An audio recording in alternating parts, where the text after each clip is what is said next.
본 방송에서 제공하는 투자 정보는 투자 판단에 대한 조언입니다.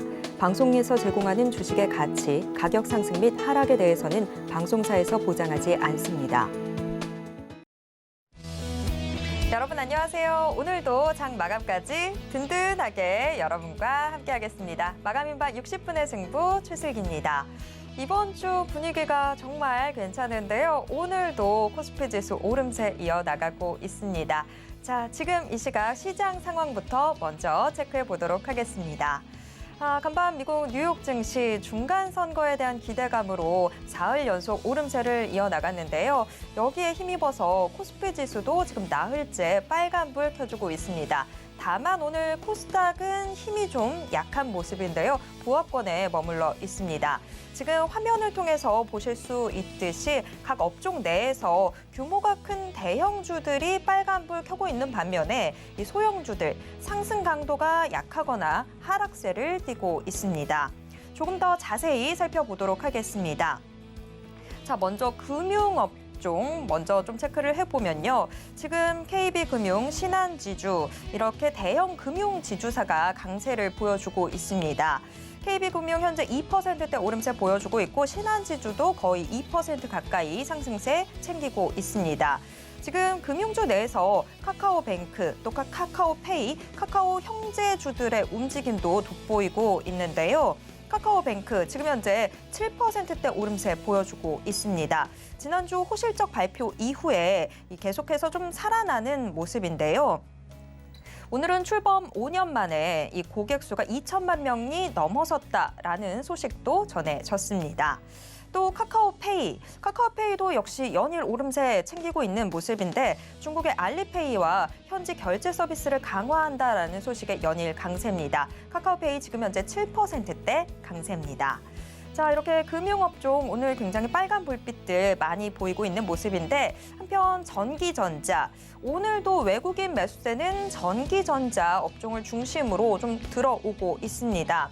다만 전기전자 업종 내에서 삼성전자나 SK하이닉스 연일 강한 모습 보여줬던 것에 비하면 오늘은 다소 좀 힘이 약한 모습인데요.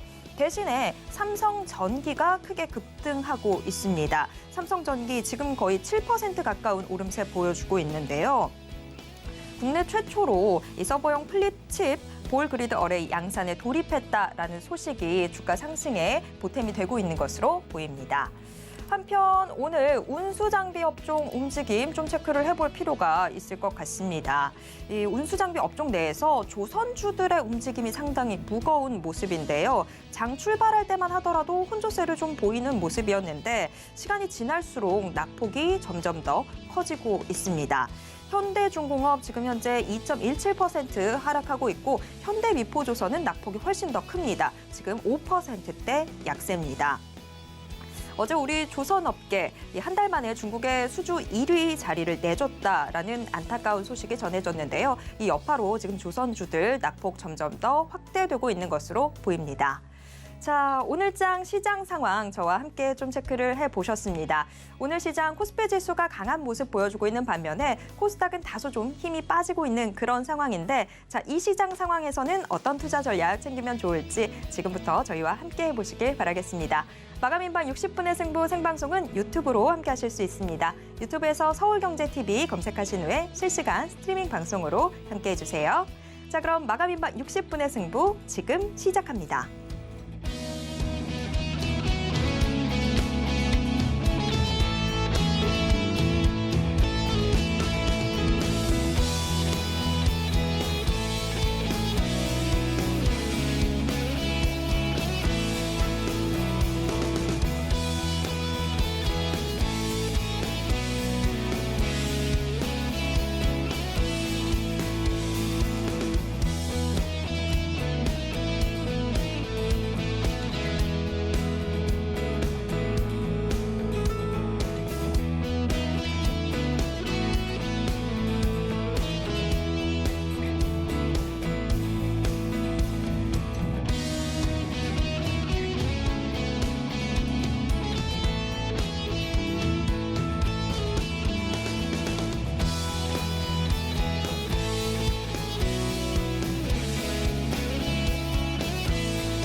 네, 마감인반 60분의 승부 본격적으로 출발해 보겠습니다. 자, 오늘장 시장의 핵심 업종 알아보는 시장 극과 극으로 출발해 보겠습니다. 자, 지금 스튜디오에 STS 코리아 최준욱 팀장님 모셨습니다. 팀장님 어서 오세요. 네, 반갑습니다. 네. 오늘 시장 일단 전반적으로 코스피 지수 좀 상당히 강한 모습 보여주고 있고 종목들도 상승 종목의 수가 훨씬 더 많이 잡히고 있는 상황이긴 한데 자, 하지만 시장에는 역시 또 극과 극의 모습들이 있죠. 하락하는 종목들까지도 지금 이 시간 같이 챙겨보도록 하겠습니다. 자, 우선은 지금 현재 시장에서 강한 업종 또 하락하고 있는 업종 어떤 업종들이 있는지 화면을 통해서 확인해 보겠습니다. 오늘장 강세 업종, 자, 오후 2시 반 기준으로 지금 나타나고 있습니다. 전기가스 업종이 상당히 오늘 강한 모습입니다. 6%가 넘는 상승률을 기록하고 있고요. 철강금속이 연일 냉탕과 온탕을 오락가락하고 있는 모습이네요. 오늘 장에서는 철강금속이 상당히 강합니다. 지금 현재 3.8%대 상승률 기록하고 있습니다. 의료정밀주들도 오늘 오름세 챙기고 있는데요. 현재 1.47% 오름세 기록하고 있습니다. 반면에 약세 업종에는 어떤 게 있을까요?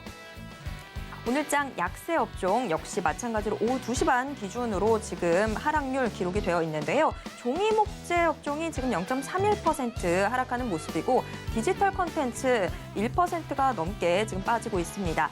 섬유의복이 오늘 조금 오락가락하네요. 지금 현재 약보합권에서 움직이고 있는 모습입니다. 네, 오늘 시장에서 강한 모습 보여주고 있는 업종들 지금 현재 계속해서 좀 강하게 계속해서 상승폭 챙기고 있는 모습인데 뭐 약세 업종들도 지금 화면을 통해서 확인을 해봤습니다. 우선 강세 업종들부터 이야기 나눠보도록 하겠습니다. 자, 지금 화면을 통해서 3개의 업종이 강세 업종으로 제시가 됐는데요. 전기가스, 철강금속, 의료정밀이 있었습니다. 자, 이 중에서 지금 팀장님이 조금 더 주목하셨던 업종, 또 우리 투자자분들이 지금 챙겨보셔야 되는 업종 있다면 어떤 걸까요? 저는 지금 상황에서 좀 철강 쪽에 좀 주목을 해보셔도 나쁘지 않을 거라고 좀 생각을 하거든요. 그러니까 뭐 일단 이제 앞서서 결론적부터 좀 말씀을 드리면은 일전에 있었던 약재 부분들은 이미 좀 반영이 됐다고 보시면 됩니다. 주가에.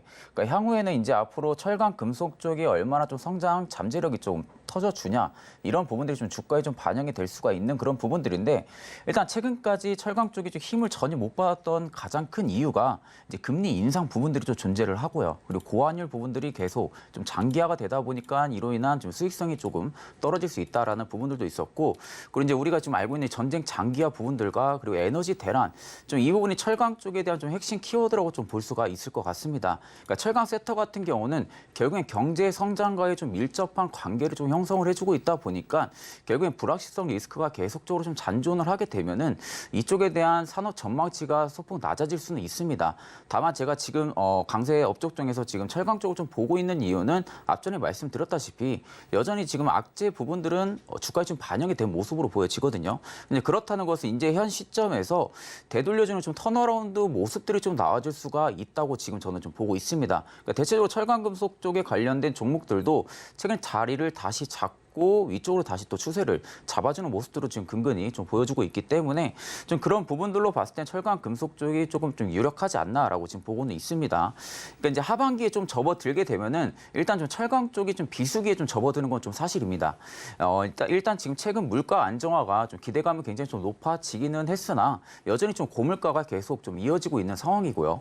그리고 이제 그로 인한 글로벌 긴축 기조 역시 연말까지 좀 지속될 전망으로 보여지고 있기 때문에 이런 부분들이 좀 경기 둔화세가 지속적으로 좀 된다고 하게 되면은 이쪽에 대한 좀 실적 전망치는 조금 소폭 낮아질 수는 있지만 상품 가격 급락도 역시 이 철강 쪽에 대한 핵심 요소라고 좀 볼 수가 있고요. 다만 지금 이제 11월 중순 이후부터 일단 중국 쪽에 대한 수급 문제가 소폭 둔화가 될지 아니면 다시 또 안정화가 될지가 좀 철강 금속 쪽에 대한 좀 상승 메리트를 좀 부각을 시켜줄 수 있지 않나라고 지금 생각을 하고 있습니다. 일단 이제 단기 호황기에 연초에 좀 들어섰던 이유들만 좀 봐도요. 일단 이제 중국의 철강제 유통 가격이 원재료 가격이 상승해서 따라가지고 이 부분에 좀 캐파 효과를 철강 쪽이 좀 봤습니다. 그러니까 결국엔 낮은 재고 수준을 유지를 하면서 결국엔 이 경기 부양책에 대한 기대감이 강한 모습들로 인해 가지고 주가에 좀 반영이 됐던 모습이 전반기 때 좀 이어졌다가 2분기 이후부터 좀 수요 부진 우려 속이 지속 장기화가 되다 보니 그 부분이 지금 계속적으로 주가에 좀 반영이 됐던 모습들인데 일단 지금 이제 중간 선거 부분들이 미국 쪽에서 지금 이제 공화당이 만약에 좀 압승을 하게 되면은 일단 세금 감면 혜택이 첫 번째 목적으로 좀 들어가겠죠. 그리고 두 번째 같은 경우는 이 경기 부양책에 대해서 다시 한 번 더 이야기가 나올 수가 있습니다. 그러니까 앞서 말씀드린 대로 경제 성장 관련해서는 철강 쪽이 좀 밀접한 관계를 좀 형성을 해주고 있다 보니까 이 경기 부양책이 다시금 써지게 된다면은 분명한 좀 상승 모멘텀 역시 철강 쪽이 조금 작용을 해줄 수가 있고요. 그리고 이제 우크라이나랑 러시아 전쟁 부분들이 지금 지속적으로 장기화가 되고 있지만 최근에 좀 이슈들만 봐도 러시아 쪽에서 지금 무기 재고 소진 부분들이 계속 이슈가 되고 있습니다. 이후에도 지금 이제 젤렌스키 대통령 같은 경우도 휴전 협상 부분들 관련해서도 이슈가 지속적으로 나오고 있는 상황이다 보니 앞으로 좀 휴전 부분들도 기대감이 계속 형성이 된다 보면은 결국엔 재건 쪽에 관련된 테마들도 움직일 수가 있겠죠. 그럼 이제 재건 쪽이 움직이게 되면은 결국에 우리가 쓸 수 있는 건 철강입니다. 철강을 써야 되는 그런 부분들이 계속적으로 요소가 사이클이 돌 수밖에 없는 상황이다 보니까 향후 4분기 그리고 내년까지는 오히려 좀 철강 쪽을 좀 바라보셔도 좀 나쁘지 않을 거라고 지금 생각을 하고 있습니다. 네, 지금 뭐 철강이라고 하면 뭐 모든 산업들의 바로미터가 될 텐데, 그래서 지금 뭐 여러 가지 이야기들 나오고 있다 보니까 철강 지금 괜찮나라고 고개 갸웃하셨던 분들도 좀 계셨을 것 같은데, 그래도 좀 악재가 많이 선반영되어 있다라는 측면을 좀 따져보면 지금 좀 주목해 보시면 좋지 않을까라는 생각이 듭니다. 자, 그런데 철강 안에도 정말 많은 종목들이 있는데요. 지금 뭐 철강 전반적으로 보면 같이 좀 오르곤 있습니다만 이 안에서 좀 우리 시청자분들이 조금 더 눈여겨볼 종목이 있다면 어떤 종목이고 지금 현재 주가 흐름 좀 어떤지 같이 좀 짚어주시죠. 일단 이제 대표적으로 보기에는 포스코 그룹이 좀 존재를 하겠죠. 근데 일단 포스코 그룹주들이 지금 케미칼을 제외하고는 실적이 좀 3분기 때 좀 좋지가 않았어요. 근데 이 부분은 이제 우리가 잘 알고 있는 포항 제철소의 좀 침수 이런 여파 부분들 때문에 수요 부분이 지속적으로 증가를 하지 못해서 좀 실적치가 좀 반영이 된 게 3분기 때 좀 반영이 됐다라고 지금 보시면 되는데 일단 포스코 같은 경우는 제가 지금 좀 좋게 보고 있는 이유는 일단 케미칼 관련해서 사업성이 굉장히 좋습니다. 그러니까 이 부분이 일단 포스코 그룹주들의 좀 주가에 뒷받침을 해줄 수가 있거든요. 그리고 지금 엠텍 부분들에 있어서도 일단 지금 주가 부분들 움직임 자체가 굉장히 조금 좋은 모습들을 계속 보여주고 있는 모습이고 지금 철강점 관련해서는 이 포스코 엠텍이 실적치가 생각보다 괜찮게 잘 나오고 있습니다. 괜찮게 잘 나오고 있는 부분들이 지금 3분기 때는 오히려 지금 뭐 단기 순이익이나 영업이익 쪽이 좀 적자로 전환을 하긴 했지만 일단 이 부분은 이제 앞서 말씀드린 대로 포항 제철소 이 부분들의 침수 부분 때문에 수요 마진들이 지속적으로 증가를 하지 못하면서 이제 이 부분이 지금 포스코 엠텍에 좀 타격을 입기는 했으나 좀 타격 부분은 좀 굉장히 좀 미흡하다고 지금 보고 있습니다. 그러니까 이런 부분들로 봤을 때 부채 비율도 굉장히 지금 두 자리 숫자대로 계속 줄이고 있는 모습들이 엠텍에 계속 보여주고 있다는 것을 봤을 때는 오히려 기업 안정성이나 재무성으로만 좀 따지고 봐도 오히려 포스코 그룹 쪽에서 좀 포스코 엠텍 쪽이 저는 좀 유망한 섹터 내에서도 좀 상승력을 좀 견조하게 좀 가져가지 않을까 좀 그렇게 생각을 하고 있습니다. 네, 포스코 엠텍 저희가 좀 더 챙겨봐야 될 것 같습니다. 상승 업종 지금 뭐 철강, 금속 어제는 조금 부진한 모습 보였다가 오늘은 또 크게 상승하고 있는데 그 안에서 포스코 엠텍 조금 더 챙겨보시면 좋을 것 같습니다. 자, 그런 반면에 지금 오늘 시장 뭐 전반적으로 상승을 하고는 있습니다만 역시나 그런 장에서 같이 흐름 쫓아가지 못하는 업종도 있죠. 앞서 화면을 통해서 뭐 종이 목재 업종, 디지털 콘텐츠, 섬유의복 업종 오늘 조금 약한 모습 보여주고 있다라는 부분 확인을 해봤는데요. 자, 이 업종 내에서 저희가 좀 지금 좀 대응 전략을 짜봐야 되는 게 있다면 어떤 게 있는지 이런 부분도 좀 확인을 해봐야 될 것 같습니다. 자, 우리 시청자분들이 최우선적으로 좀 대응 전략을 마련해야 하는 약세 업종, 과연 어떤 업종일까요? 저는 일단 지금 이제 리오프닝을 좀 부각을 받았던 섬유의복 쪽에 조금 주목을 하시는 게 좀 나쁘지 않을 거라고 좀 생각을 하고 있거든요. 그러니까 이제 섬유의복 같은 경우가 21년도랑 그리고 22년 초반까지 굉장히 좀 견조한 모습을 보여줬습니다. 그러니까 이 부분이 국내 패션 브랜드사들의 실적이 생각보다 좀 잘 나왔거든요. 근데 이 부분은 이제 결국엔 리오프닝 수혜를 직접적으로 섬유의복이 좀 받은 겁니다. 그러다 보니까 패션 수요가 지속적으로 좀 늘고 있으면서 그 부분이 지금 실적치로 좀 반영이 된 모습으로 보여지는데 일단 지금 OEM사들 같은 경우도 지금 바이오들에 대해서 지금 재고 확보 노력을 계속하고 있는 상황이죠.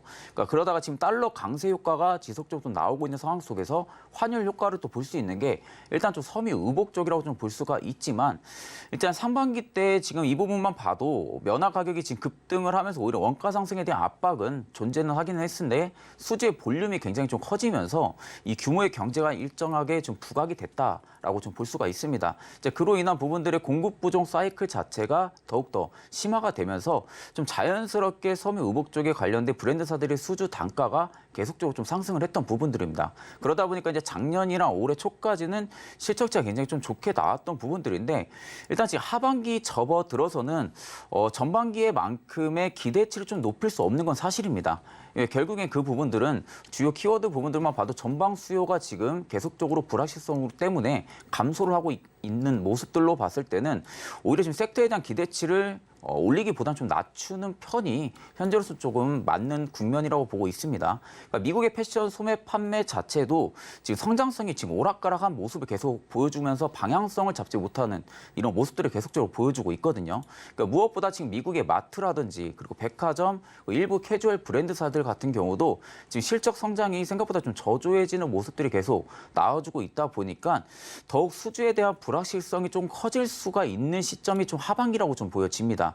다만 미국이 현재 지금 경기 둔화 부분들을 관련해가지고 오히려 지금 완만하게 조금 지켜주고 있는 모습으로 봤을 때는 일단 이 부분이 만약에 좀 완만하게 지나간다고 보게 되면 오히려 지금 올해 재고를 쌓아둔 것을 얼마나 좀 빠르게 좀 소진을 하냐 부분들이 있어가지고 미국이 좀 더 빠르게 수요 회복을 하게 된다고 하게 되면은 이제 국내 브랜드사 즉 섬유의복 섹터들 같은 경우도 지금 미국 따라서 가치금 좀 성장을 해줄 수는 있지만 다소 아직까지는 인플레 부분들이 조금 정점을 찍고 있는 상황이다 보니까 결국에 국내 우리 딱 시장만 봐도요. 일단은 지금 소비 심리가 굉장히 많이 줄었거든요. 이 부분은 결국에는 이제 고인플레, 고물가 부분들이 굉장히 크게 작용을 한다는 겁니다.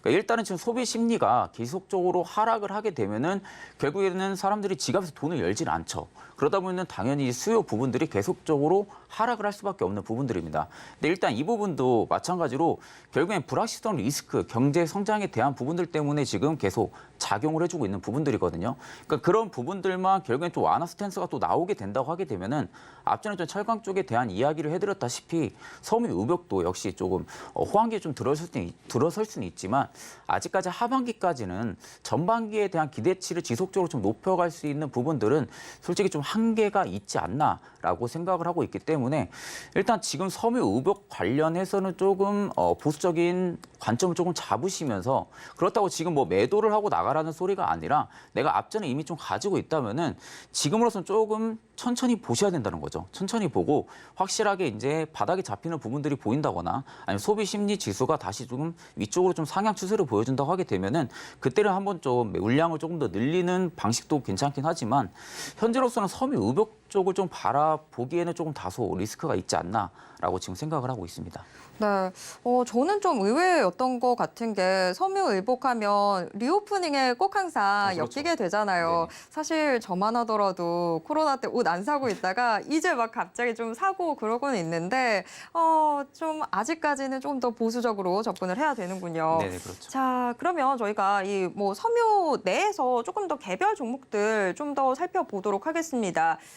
뭐 저희가 항상 리오프닝 얘기를 하다 보면 코오롱 인더 아니면 뭐 효성 TNC 같은 종목들 이야기를 하게 되는데 근데 코오롱 인더 같은 경우에는 그래도 연일 조금씩 올라와 줬던 것 같아서 네네. 지금 이 종목 현재 주가 구간이 어떤지 좀 어떻게 평가하시는지 궁금하거든요. 네네. 코오롱 인더 오늘 현재 1%대 상승하면서 45,900원 선 기록하고 있는 모습인데요. 좀 어떻게 보셨을까요? 일단 이제 코오롱 인더 같은 경우도 결국에는 뭐 지금 리오프닝 관련 섹터들 자체가 다 똑같습니다. 무역 쪽 관련의 영업무역이나 이런 대표적인 종목들을 제외하고는 일단 이제 국내 브랜드사의 좀 대표적인 종목이라고 좀 볼 수가 있죠. 그러니까 결국에는 이제 브랜드사 뭐 이제 미국의 나이키라든지 아디다스 이런 부분들도 존재하듯이 국내에도 이제 코오롱 같은 부분들이 좀 존재를 하다 보니까 일단 지금 리오프닝에 관련된 재무적인 조금 효과는 결국에는 좀 크게는 보지는 못한 것 같거든요. 재무 상태만 봐도. 그러니까 지금 작년 4분기 때만 봐도 일단 영업이익이 한 21억 정도 좀 적자였다가 올해 전반기 때 좀 효과를 좀 보면서 600억이나 그리고 800억 정도에 좀 찍어주긴 했지만 결국엔 이제 3분기 때 어떻게 실적치가 나오고 그리고 4분기 때 실적치 부분이 어떻게 조금 나와주냐에 따라 가지고 주가가 일단 좀 반영을 해줄 것 같은데 지금 최근에 바닥이 49,900원이었잖아요. 49,900원 지금 바닥을 잡고 좀 강하게 또다시 상승을 해준다는 것은 지금 이제 3분기에 대한 실적을 지금 주가가 계속 반영을 하고 있는 것 같거든요. 그러니까 지금 트레이딩 관점으로만 딱 보게 되면은 3분기 실적 역시 그렇게 큰 폭으로 좀 내려가는 모습들은 안 보일 거라고 지금 보고 있습니다. 그러니까 전반기 때랑도 좀 실적치 부분들이 좀 견조하게 나와줄 거라고 지금 보고 있는데 일단 유볼 자체가 굉장히 너무 높은 그런 기업이기 때문에 일단 유볼이 높다는 것은 결국엔 기업 마진율 자체에 있어서도 그렇게 크게 타격을 안 본다는 거거든요. 그러니까 결국엔 지금 불확실성 리스크에 있어가지고 경제 성장에 대한 코오롱 인더가 지금 지적적으로 좀 타격을 받고 있는 그런 모습들도 아니고 아직까지 그래도 환율 효과는 볼 수가 있는 구간입니다. 지금 환율이 좀 많이 떨어지긴 했지만 그래도 아직까지도 고환율을 좀 유지를 해주고 있다는 모습들로 봤을 때는 수출 쪽이 얼마나 조금 진행이 되냐라는 부분들이 좀 매출에 좀 지적적인 타격을 좀 줄 수가 있다라고 지금 보고 있는데 일단 지금 매물 자체가 굉장히 강한 구간이 53,700원대 구간이거든요. 53,700원 구간 자체가 어느 정도 좀 보합권을 유지를 해주다가 낙폭을 키운 부분입니다. 그러니까 여기서 이제 투매 물량이 좀 많이 쏟아졌던 부분들이 조금 차트적으로 보여지고 있기 때문에 일단 지금 자리를 잡아주고 있다는 부분들은 앞서서 말씀드린 대로 굉장히 좀 안정적인 모습을 보여주고 있지만 이 53,700원대의 구간을 매물을 얼마나 소화를 잘 해주냐가 좀 관건이라고 보여지고요. 여기를 만약에 조금 소화를 잘 해준다고 하게 되면은 중장기적인 메리트로 본다고 하면 저는 67,000원대까지도 코오롱 인더는 조금 지켜보셔도 좀 나쁘지 않다라고 생각을 합니다. 그리고 이제 지지 라인은 앞전에 좀 최저가를 잡아준 49,900원대는 무조건 현재로서 좀 지켜줘야 되거든요. 만약 여기마저도 깨고 내려가게 되면은 일단 투매 물량 자체가 더욱 심하게 또 나올 수가 있습니다. 그렇기 때문에 그 안에서 좀 레인지를 잡으시고 코오롱 인더를 지금 가지고 있으신 분들 같은 경우는 조금 투자에 중점적으로 집중을 하셔가지고 전략을 짜시는 게 좀 나쁘지 않을 것 같다고 생각을 하고 있습니다. 네, 지금 팀장님 말씀해 주시는 동안에 섬유의복 지금 주들 차트 모양이 어떤가 이러면서 살짝 좀 살펴봤는데 다들 좀 비슷한 모양새를 보여주고 있네요. 자, 일단 뭐 코오롱 인더 같은 경우에는 53,700원대 이 두터운 매물대를 어떻게 소화를 하느냐에 따라서 앞으로의 주가 움직임이 좀 결정이 될 것으로 보입니다. 여기만 좀 잘 뚫어준다면 67,000원 선까지도 기대해 볼 수 있는 상황이긴 합니다만 지금 뭐 물가라든지 여러 가지 경제 여건들을 고려를 해봤을 때 섬유의복은 다소 좀 보수적으로 접근하는 것이 필요하다라는 의견 나왔습니다. 자, 그런데 앞서서 이 철강주들 저희가 이야기를 하면서 포스코엠텍 조금 더 눈여겨보면 좋겠다라고 네네네. 말씀해 주셨는데 정확하게 가격 전략은 저희가 좀 어떻게 짜야 되는지 그 부분은 말씀을 안 해주셨어요. 자, 네네. 가격 전략 어떻게 짜면 좋을까요? 일단 이제 포스코 엠텍 같은 경우는 일단 이제 하반기 들어서서 분명히 실적치가 좀 좋게 나올 거거든요. 그러니까 그런 부분들을 좀 감안을 했을 때는 현재로서 포스코 엠텍 같은 경우는 시장가로 분할 매수 관점으로 잡으셔도 충분히 좀 나쁘지 않다고 생각을 좀 하고 있습니다. 그러니까 지금도 계속적으로 보합권을 유지는 해주고 있지만 지속적으로 상승으로 추세를 잡아주려는 모습들로 보여지고 있기 때문에 현 구간을 얼마나 좀 잘 유지만 해준다고 하게 되면은 저는 오히려 좀 8,000원대 이상까지 좀 보셔도 나쁘지 않다고 보고 있거든요. 그러니까 워낙 호가도 굉장히 얇고 시가총액도 그렇게 높은 철강 섹터 중에서 좀 낮은 편을 좀 유지를 해주고 있기 때문에 순간적으로 적은 거래량이 실려버려도 지속적으로 크게 좀 급등이 나온다거나 추후 아니면 좀 급락이 나온다거나 이런 변동성을 좀 많이 보여주고 있는 그런 종목이다 보니까 일단 8,000원대까지는 충분하게 저는 좀 소화를 해줄 거라고 보고 있습니다. 8,000원대 이상대까지도 충분히 중장기적인 관점으로 본다고 하게 되면은 가져갈 만한 그런 메리트는 충분히 포스코 엠텍이 좀 가지고 있다고 생각을 하고 있고요. 그리고 단기적으로만 봐도 일단은 첫 번째로는 6,900원대 라인대를 얼마나 좀 지켜주냐가 관건이긴 할 것 같습니다. 근데 만약에 여기 부분을 못 지켜준다고 해서 우리가 좀 매도를 하고 나가야 되냐 그런 부분들은 아니라 1차적으로 여기를 좀 지켜줘야만이 추가 상승을 좀 우리가 좀 노려볼 수가 있는 구간이고요. 그리고 만약에 여기를 밀린다고 하게 되면은 저는 오히려 한 6,200원대까지도 충분히 가져가 볼 만한 그런 종목이라고 생각을 합니다. 그러니까 6,200원대까지 충분히 눌러주게 되면 좀 분할 매수 관점으로 또다시 한 번 더 접근이 가능한 구간이고요. 지금도 충분히 저는 좀 시장가로 분할 매수로 계속 좀 모아 가셔도 나쁘지 않다고 생각을 하고 있기 때문에 이 추세만 깨지지 않는다고 하게 되면은 단기적으로 8,000원 이상까지도 좀 바라볼 수 있는 구간이다라고 생각을 하고 있습니다.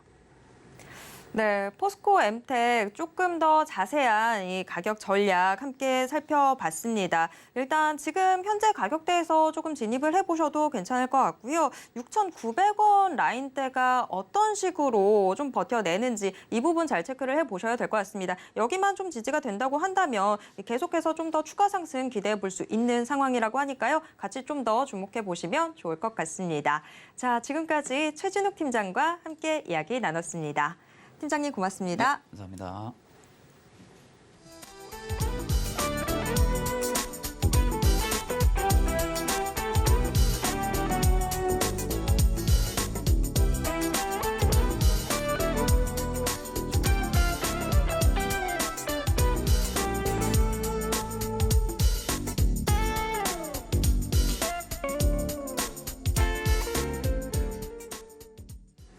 네, 이번 시간은 내일장 시초가부터 저희가 좀 주목해 보면 좋을 종목 살펴보는 내일런 코너입니다. 자, 오늘의 내일런 하이투자증권의 이화진 과장 전화로 만나보도록 하겠습니다. 과장님 안녕하세요.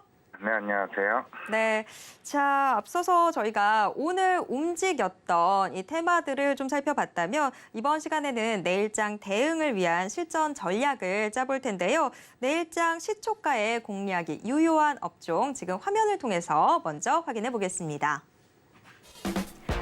내일장 자 시초가에 공략해볼 좋을 업종 공개하겠습니다. PCB 기판이라는 게 지금 화면을 통해서 공개가 됐습니다. 자, PCB 기판, 뭐 여러 가지 전자 제품을 통해서 좀 늘 항상 거론이 되는 그런 것들인데, 자, 일단 PCB 기판. 자, 저희가 왜 내일장 이 시초가부터 이 업종, 이 테마를 좀 주목해야 하는지 그 배경을 먼저 이야기 나눠볼까요? 네, 우선은 이제 그동안 올해 이제 뭐 PC나 이제 모바일이나 이런 서브용 좀 관련해서 이제 그동안 메모리 기판이나 이쪽에서는 수요가 굉장히 이제 부진했다는 부분은 시장에 참여하시는 분들은 다 알고는 계실 겁니다. 하지만 최근에 AMD나 이제 인텔 그래서 이제 서버용 CPU 쪽이죠. 이제 사파이어 레피즈가 내년 1월 10일 날 이제 생산하게 된다고 얘기하게 되면서 최근에 이런 관련된 PCB 업종들, 뭐 심텍이나 뭐 아비코전자나 대덕전자와 같은 종목들이 크게 상승하는 일단 모습을 보였습니다. 그렇게 되면은 그동안 올해 초에 부진했던 IT 전방 수요가 좋지 않았는데 이제 이런 DDR4에서 DDR5로 넘어가는 기점이 나오게 된다고 하게 되면은 충분히 제가 봤을 때는 긍정적으로 좀 볼 수 있을 것으로 보고 있고요. 굳이 내일이라고 말씀을 드린다고 하게 되면은 물론 오늘 저녁에 뭐 중간선거 뭐 이슈도 있겠지만은 실제로 이런 반도체 관련 수요, 실제는 뭐 공화당이 되거나 뭐 민주당이 됐을 경우에 따라서 이제 중국 시장의 반도체 흐름 자체도 좀 바뀔 수 있다라 좀 생각을 하고 있기 때문에 이런 부분들이 내일 시장 중간선거 결과에 따라서 반도체 흐름도 같이 덩달아 바뀔 수 있다는 측면을 기대를 해볼 수가 있을 것 같습니다. 그리고 두 번째로 이런 이제 DDR5가 이제 왕성형 모델을 나왔다고 하게 되면은 일반적으로 이제 그런 디램에 대한 수요 자체가 크게 살아날 수 있다는 점은 좀 긍정적으로 봐야 되지 않을까라고 생각을 하고 있기 때문에 물론 시장은 올해 연말까지는 반도체에 대한 시장을 좀 좋게 보지는 않은 상황이긴 하지만은 실제로 이런 반도체 사이클 자체가 조금씩 당겨지고 있다는 점 그리고 우리가 아까 말씀드린 사파이어 레피즈 자체가 우리가 출시 지연에 대한 이슈가 어느 정도 1월 10일이라는 날짜가 확정되게 되면서 그런 불확실성이 사라졌다는 점에서 좀 긍정적으로 봐야 되지 않나라고 좀 생각을 하고 있고요. 그리고 오늘 이제 증권사 전망으로서 내년 뭐 2,600까지 고점을 좀 제시를 하긴 했습니다만은 그 중에서 반도체 업종은 필수적으로 지수를 끌어올릴 수 있는 견인이 될 수 있다라고 또 하게 되면서 최근에 삼성전자가 주가를 많이 견인을 하긴 했지만은 그런 이제 중소형 업체 쪽으로도 덩달아 가질 수 있다는 측면이 일단은 PCB 관련해서도 좀 긍정적으로 봐야 되지 않나 좀 생각을 하고 있고요. 그리고 마지막으로 이게 이제 이제 코로나 초기 때 이제 IT 교체 시기가 크게 나오게 되면서 일반적으로 2년에서 3년간의 이제 교체 시기가 있는데 그게 내년쯤부터는 어느 정도 새로운 변곡점이 나오지 않을까라고 생각을 하고 있기 때문에 결국 이런 전반적인 IT 교체 시기가 살아난다. 그러게 되면은 이런 PCB 기판 쪽은 첫 번째로 들어갈 수 있는 부품 회사를 좀 봐야 되지 않을까라고 생각을 해서 오늘 PCB 관련 업종들을 가지고 와봤습니다. 네, 지금 뭐 IT 기기를 교체하려는 수요가 없다, 뭐 이런 이야기들 저희가 얼마 전까지만 해도 들었었는데 그래도 또 교체해야 되는 시기를 무시할 수는 없죠. 그런 흐름 속에서 오늘 PCB 기판 내일장 시초가에 좀 공략해보면 좋을 업종이다라고 이야기를 해주셨습니다. 자, 그렇다면 이 지금 테마 내에서 과연 어떤 종목에 주목하면 좋을지 궁금해지는데요. 화면을 통해서 확인해 보도록 하겠습니다. 자, 과연 내일 시초가에 공략해보면 좋을 종목 어떤 종목일까요? 지금 공개하겠습니다. 네, 대덕전자가 뽑혔습니다. 자, 대덕전자 늘 항상 PCB 기판하면 대덕전자가 늘 거론되고는 하는데요. 내일 시초가에 공략해보면 좋을 종목으로 대덕전자가 공개가 됐습니다. 대덕전자 지금 현재가는 0.2% 상승한 24,450원 선 기록하고 있는 모습입니다.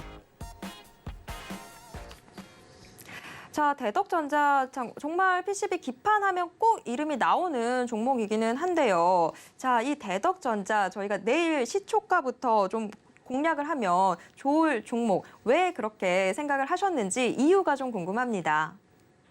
네, 일단 최근에 실적 발표를 하게 되면서 이제 좀 긍정적으로 계속 보이고 있는 상황인데 뭐 앞에서 얘기했다시피 PC나 이런 모바일 쪽 관련해서는 메모리 기판 쪽은 실적이 계속 부진할 수밖에 없는 상황이었죠. 왜냐하면 IT 전방 수요 자체가 없었기 때문에 그만큼 주문 자체도 나오지 않은 상황이기 때문에 안 좋았지만은 이게 FCBGA 쪽으로 해서 실적이 어느 정도 크게 상승을 했다는 측면에서는 향후 내년부터는 이제 FCBGA 쪽으로 증설을 하게 되고 신규 라인이 가동하게 되면은 본격적인 실적 성장이 나오지 않을까라고 좀 생각을 하고 있는 상황인데요. 물론 이 회사가 2020년에 이제 상장을 하게 되고 올해 5월까지 계속 이제 고가 행진을 하게 되면서 주가가 올라오는 상황이고 요 최근까지는 한 6개월간의 조금 조정 기간을 펼쳤지만은 이런 부분들이 지금 시점에서 차트상으로도 어느 정도 5일선이나 이런 11선, 20일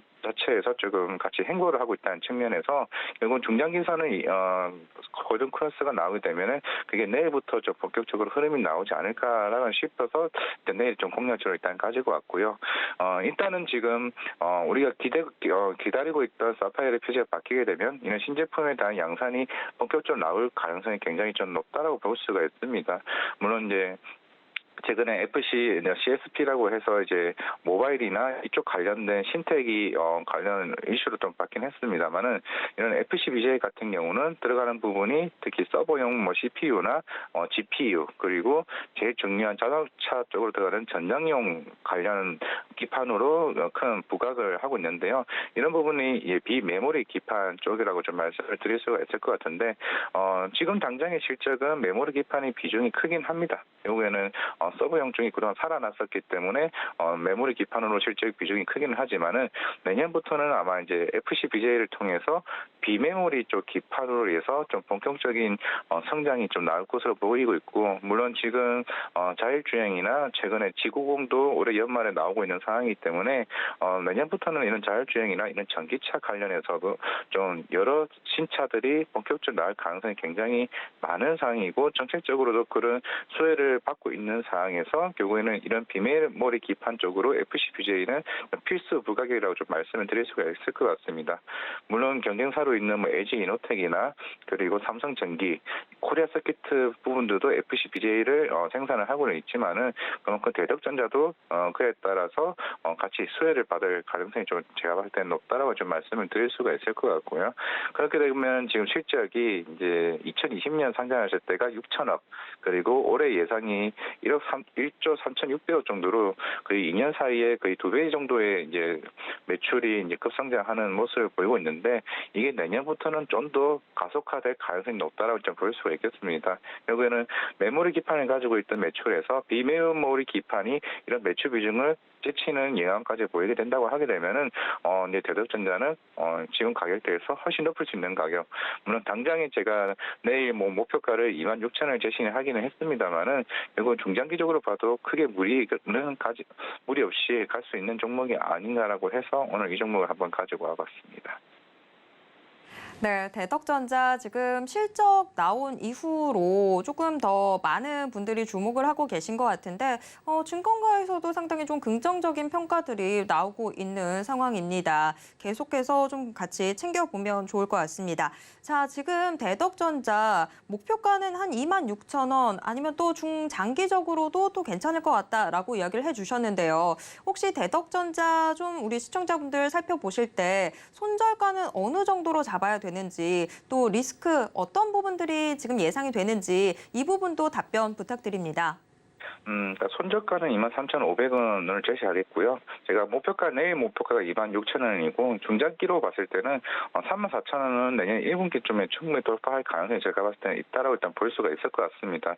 결국에는 내년에 좀 중화권 모바일이나 중국 쪽에서 어느 정도 제로 코로나가 완화하게 되게 되면 그런 반도체 수요도 덩달아 생길 수 있다는 측면에서도 좀 긍정적으로 봐야 될 것 같고요.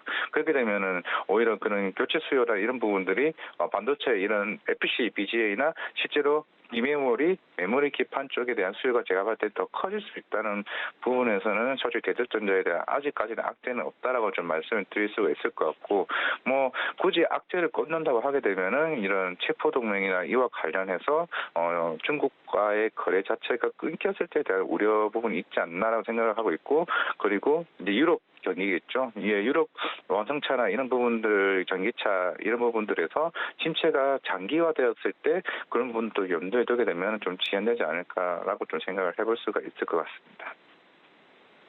네, 대덕전자 일단 뭐 내일 시초가에 여러분들 잘 챙겨보시고요. 내일장에서의 목표가를 26,000원으로 제시를 해주셨습니다. 다만 중장기적으로도 좀 볼만한 메리트가 있는 종목인데, 중장기적으로 살펴보신다고 한다면 34,000원 선까지도 내년 상반기에 좀 더 기대를 해볼 수 있는 상황이 펼쳐지고 있습니다. 손절 대응은 23,500원 선에서 하면 좋겠다라고 이야기해 주셨습니다. 자, 이렇게 내일장 시초가에 주목해보면 좋을 종목 대덕전자까지 저희가 같이 살펴봤습니다. 지금까지 이화진 과장과 함께 이야기 나눴습니다. 과장님 고맙습니다.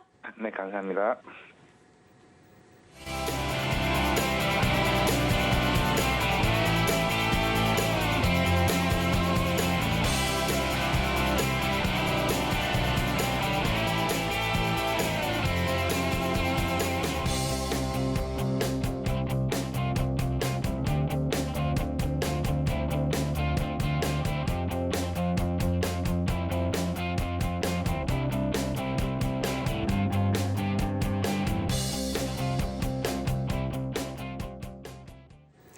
네, 오늘 시장 마감이 임박해 오고 있습니다. 현재 동시효과 상황 어떻게 전개되고 있는지 화면을 통해서 확인해 보겠습니다.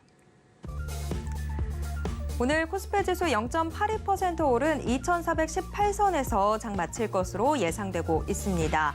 코스피 하루 동안의 흐름 확인해 보도록 하겠습니다. 코스피 어제 장중에 2,400선 살짝 맛을 봤지만 종가 기준으로는 아쉽게 2,400선 복전에서 거래를 마쳤는데요. 오늘은 거래 시작과 동시에 2,400선 돌파하더니 쭉쭉 상승폭 확대하면서 정오즈음에는 2,429선까지 이 장중 고점을 끌어올렸습니다. 다만 이후로는 상승폭이 제한되고 있는 모습입니다. 이어서 코스피 수급입니다. 오늘도 외국인과 기관이 동반 매수하면서 코스피 지수를 끌어올리고 있습니다. 외국인과 기관의 동반 매수 오늘로 4거래일째인데요. 외국인과 기관 모두 제조업, 전기전자 대형주 위주의 사자세를 보여주고 있습니다. 반면 지수가 오늘로 나흘째 상승하는 동안 개인은 계속해서 차익 실현에 나서고 있는데요. 현재 개인 6,977억 원 매도 우입니다. 이어서 코스피 시가총액 상위 종목 1위에서 5위권 종목들 확인해 보도록 하겠습니다. 혼조세가 나타나고 있습니다. 특히 IT 대형주의 움직임도 지금 희비가 교차하고 있는데요. 삼성전자가 계속해서 지금 보합권에서 등락 반복하더니 지금 현재는 약보합권에서 움직이고 있습니다. 반면 SK하이닉스 현재 1%대 상승하면서 88,600원 선 기록하고 있습니다. 어제 다소 이 2차 전지 대형주들 움직임이 둔했었는데 오늘 LG에너지솔루션, 삼성 SDI 모두 빨간불 켜고 있습니다. 특히 LG에너지솔루션은 거의 2% 가까이 상승하고 있습니다. 이어서 코스피 시총 상위 종목 6위에서 10위권 종목들 확인해 보도록 하겠습니다. 6위에서 10위권 종목들도 지금 희비가 교차하고 있는데요. 역시 2차 전지 대형주들은 움직임 그래도 좋습니다. LG화학이 오늘 3%대 상승하면서 71만 3천 원 선에서 거래되고 있는 모습입니다. 이어서 코스닥 시장 확인해 보도록 하겠습니다. 코스닥 0.17% 오른 714선에서 장 마칠 것으로 예상되고 있습니다. 코스닥도 일중 흐름 확인해 보도록 하겠습니다. 코스피에 비해서 코스닥은 오늘 좀 부침이 좀 있었습니다. 거래를 시작할 때만 하더라도 오름세로 거래를 시작해서 오전장 내내 좀 빨간 불빛 유지를 했었는데 오후 들어서 하락 전환하는 모습 포착되기도 했습니다. 장중 711선까지 좀 밀리는 모습이었는데요. 그래도 다시 반등에 나서면서 현재 강보합권에서 움직이고 있습니다. 코스닥 수급 확인해 보도록 하겠습니다. 코스닥에서는 반대로 개인만 매수세를 보여주고 있습니다. 개인 현재 904억 원 매수 우입니다. 코스닥 시가총액 상위 종목 1위에서 5위권 종목들 확인해 보도록 하겠습니다. 코스닥 시총 상위주들도 혼조세를 보여주고 있는데요. 이 혼조세 속에서 셀트리온 헬스케어 소폭 하락하고는 있지만 어제 이어서 오늘도 시총 1위 자리를 지켜내고 있습니다. 셀트리온 헬스케어 현재 68,600원 선 기록하고 있습니다. 반면 에코프로비엠, LNF 모두 빨간불 켜고 있고요. 카카오게임즈 0.97% 상승하면서 41,450원 선 기록하고 있습니다. 이어서 6위에서 10위권 종목들 확인해 보도록 하겠습니다. 6위에서 10위권 종목들도 종목별로 지금 등락 엇갈리고 있는 모습인데요. 펄어비스의 낙폭이 크게 잡히고 있습니다. 펄어비스 현재 6%대 약세입니다.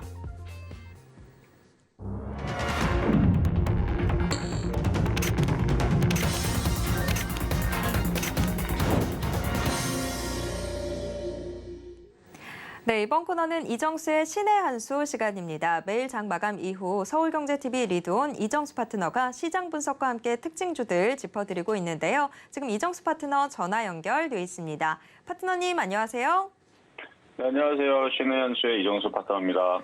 네, 오늘 코스피가 좀 강했던 반면에 이 코스닥 다소 좀 힘이 빠지는 모습이었습니다. 오늘 시장 어떻게 보셨는지 가져오신 특징주와 함께 분석 부탁드립니다.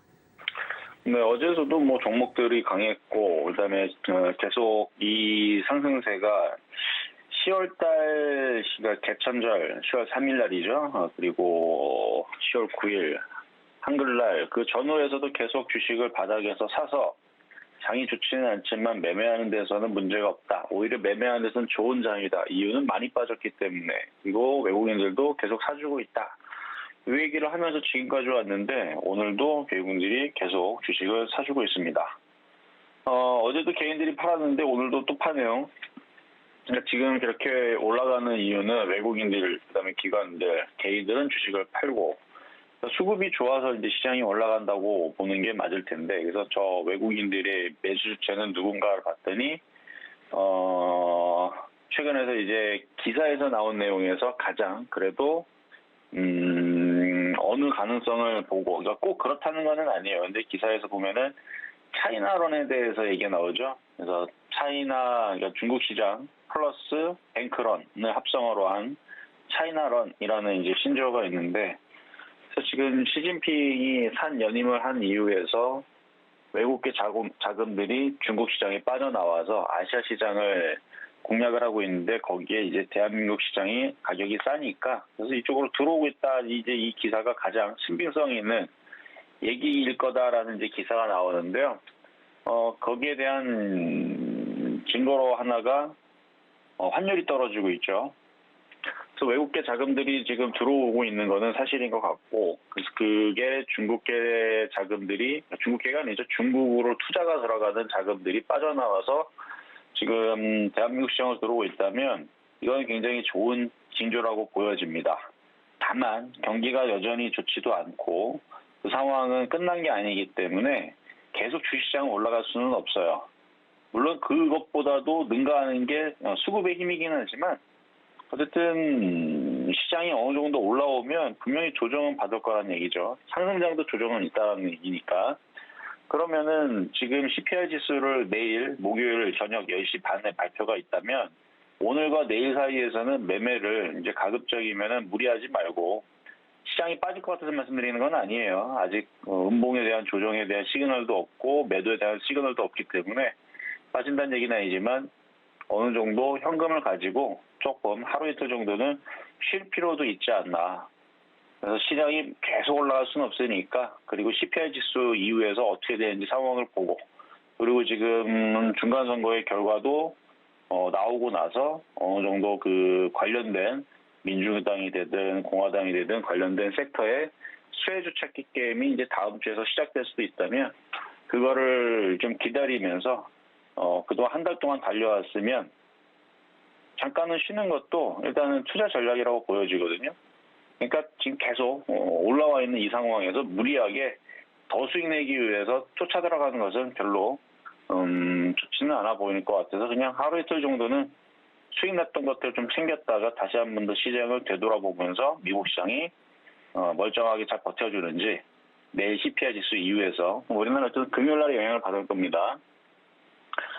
그래서 그 정도 말씀을 드리고요. 더 중요한 거는 아까 공개 방송에도 얘기했지만 우리나라 시장이 일단은 큰 추세선을 하나를 넘어갔습니다. 이거는 굉장히 좋은 흐름인데 여기를 넘어갔어요. 여기를 넘어갔다는 건 앞으로의 매매하는 시장에서 더 좋아지면 좋아졌지 나빠지진 않습니다. 그래서 여기를 지금 하나를 넘어갔기 때문에 다시 조정받으면서 1차 라운드는 아직 끝나지 않았습니다만 거의 이제 1라운드는 이번 수익 낼 수 있는 게임의 1라운드는 거의 막바지로 가고 있으니까 무리하지 말자 이 얘기고, 만약에 다시 조정을 받든 아니면 횡보한 다음에 다시 튀든 CPI 지수 발표 이후에서 제 2라운드는 다시 또 들어가면 되는 거니까 2라운드 더 좋은 매매 게임을 위해서 잠깐은 쉼을 좀 갖는 게 좋겠다라는 말씀을 드리면서 어쨌든 시장은 여전히 매매하는 데는 좋은 앞으로의 시장이 좀 기대가 됩니다. 자, 그러면 이제 종목 두 가지 살펴보도록 하겠습니다. 자, 먼저 첫 번째로는 BHI 이제 원전 테마인데요. 자, 차트를 보니까 오늘 좀 움직였어요. 사실 이 BHI를 방송에서 한번 추천을 하려고 때려봤던 것 중에 하나인데, 우리 기술하고 그 다음에 BHI 둘 다 이제 원전 테마인데 뭐가 먼저 움직일까? 사실 이것까지 맞히기는 어렵거든요. 근데 둘 중에 하나가 먼저 움직이면 나머지도 따라가겠지의 느낌으로 비슷한 패턴이었어요. 근데 이제 BHI가 먼저 움직여 버렸는데, 움직인 이유는 구조원의 루마니아 체르나보다 원전 건설 사업 수주전에 참여한다라는 소식이 전해지면서 루마니아 이슈도 있기는 있었습니다. 이게 이제 원전 테마 수주된 얘기가 체코도 원래 있었던 거고 폴란드도 원래 있었던 거고 루마니아 저것도 원래 있었던 얘기인데 이제 기사가 나온 거거든요. 이게 이제는 좀 따라가는 거는 얘는 안 되겠죠. 얘는 안 되지만 조정 시에는 또 사실 다시 쳐다볼 수 있다. 그리고 아직 안 움직인 애들이 있으니까 그쪽을 보는 것도 하나의 방법이 되겠고요. 자, 두 번째는 따라가지 말라는 얘기고요. 수익 났으면 잘 파시라는 얘기고, 자, 두 번째는 듀얼 S 퓨어셀인데 수소전지 관련주. 사우디 빈살만 왕세자가 17일 날 방한이 유력하다고 합니다. 11월 17일. 근데 거기에서 이제 수소 분야에 대해서 협력을 강화한다는 소식이 전해지면서 한 번 더 강하게 올라가는 모습을 보여줬는데, 나중에 이제 기사가 이제 만약 17일 날에 방한을 하잖아요. 저는 그러면은 그때가 이제 재료 소멸이 될 것 같아서 이렇게 올라가 있는 상태에서는 따라 들어가는 게 아니고 어떻게 잘 팔 건가라는 고민을 하시는 게 좋을 것 같고 쫓아가지 마세요. 아마 17일 날에 막상 방한하고 나게 되면 관련돼 움직였던 섹터들은 다 흔들릴 수 있을 것 같아요. 자, 세 번째는 이제 우리 기술인데요. 이 11월 3일 날 엊그저께 원전 테마주 움직이면 한번 움직일 수 있어서 이걸 추천했는데 BHI를 추천했으면 25% 수익이었는데 요거 추천해서 5.6%밖에 수익은 안 났지만 그래도 여전히 뭐 먹을 목표치는 있으니까 조금 더 올라갈 수는 있을 것 같아요. 그러니까 보유하신 분들은 조금 더 욕심을 내도 되고 아니면 절반 정도 파셔도 되고. 자, 그럼 이제 시장 정리하겠습니다. 자, 시장 점수는 80.5, 매수 포인트는 좀 낮췄어요. 왜냐면 내일 CPI 지수 발표니까 70.2. 그리고 원전 테마주들은 계속 이슈는 살아있어요. 그래서 80.5 평가하도록 하겠습니다. 자, 여기까지 이정수의 신한수였습니다. 네, 이정수 파트너와 계속해서 소통하고 싶으신 분들은요. 문자 받는 사람 번호에 샵 0082 입력하신 후에 신의 한수라고 적어서 문자 보내주시기 바랍니다. 지금까지 이정수 파트너와 함께했습니다. 파트너님 고맙습니다. 네, 감사합니다. 네, 마감인반 60분의 승부 오늘 방송은 이쯤에서 정리해 보도록 하겠습니다. 저는 내일 이 시간 다시 돌아오겠습니다. 함께해 주신 여러분 고맙습니다.